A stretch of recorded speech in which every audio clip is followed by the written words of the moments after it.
This program contains eyewitness claims of UFOs and alien beings. Whenever possible, actual footage is used to present these stories. In other cases, dramatic recreations are utilized. Some say evidence of aliens here on Earth can be found as far back as ancient Egypt. The modern UFO age, however, began with two events in 1947. The first involved a man who made flying saucers famous. The second, a town that made them legend.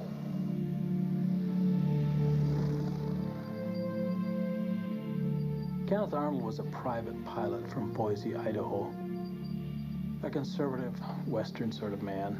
A man without a great deal of imagination. Wasn't much of a reader, certainly not a science fiction fan. On June 24th, 1947, just before 3 p.m., Arnold was flying a small plane to Yakima, Washington.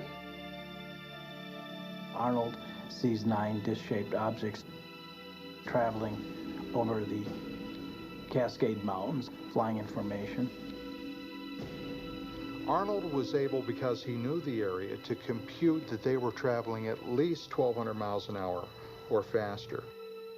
Now, there was nothing known anywhere on the globe in 1947 that could match that speed. They looked something like a pie plate that was cut in half with a sort of a convex triangle in the rear, kind of weaving and going at a terrific speed. I thought, well, maybe something's wrong with my eyes. He described the movement of the objects as like that of saucers skipping across water. From this point on, the phrase flying saucer would forever be attached to strange, unknown objects in the sky. But Arnold's sighting was only the beginning. Within days, additional independent accounts came pouring in from around the globe. I think you can probably point to individual reports that are purely imaginary, but there were a whole lot of sightings in 1947 and all through the 1940s, 1950s. These objects showed up on radar that could be photographed. They were seen by pilots, seen by scientists, astronomers, police officers, people of impeccable training, reputation, good sense. There was something there. But why 1947? Why would beings from another world choose this particular period to visit Earth?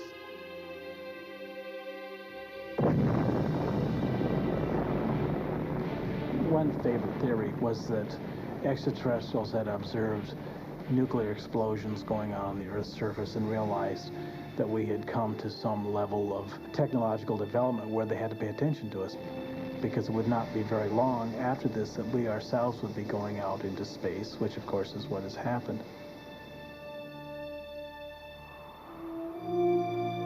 Still, the numerous sightings of 1947 might have been forgotten had it not been for what happened in a deceptively quiet corner of the American Southwest.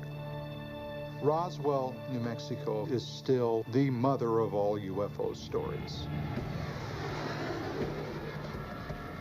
In 1947, the Cold War was heating up, and the Roswell Army Airfield, home of the 509th Bomber Wing, was the only base in the world that had nuclear weapons. Tensions were already high when the following disputed events supposedly occurred.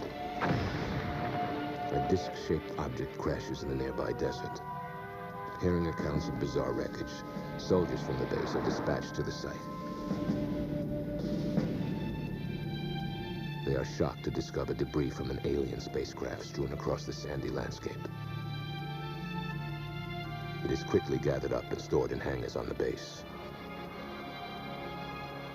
Among the wreckage, eyewitnesses report seeing a number of alien bodies. Pilots from the mysterious craft.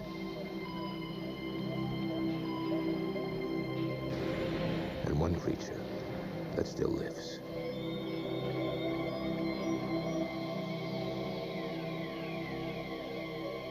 From this point on, the details of the Roswell story and the explanations given by the military get murky.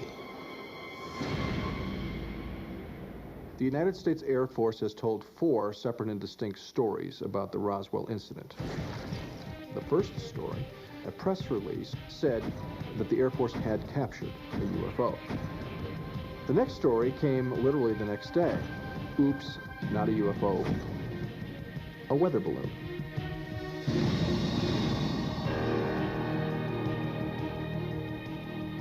It is this revisionist explanation that has led some to allege a cover-up exists at the highest levels of our government. A vast conspiracy to keep the truth of Roswell and UFOs in general from the public. Something like this is going to be swept under the rug. Something like this, there will be disinformation put out about. Something like this will be lied about to the American people. Let's not forget, the Army said it was a flying saucer.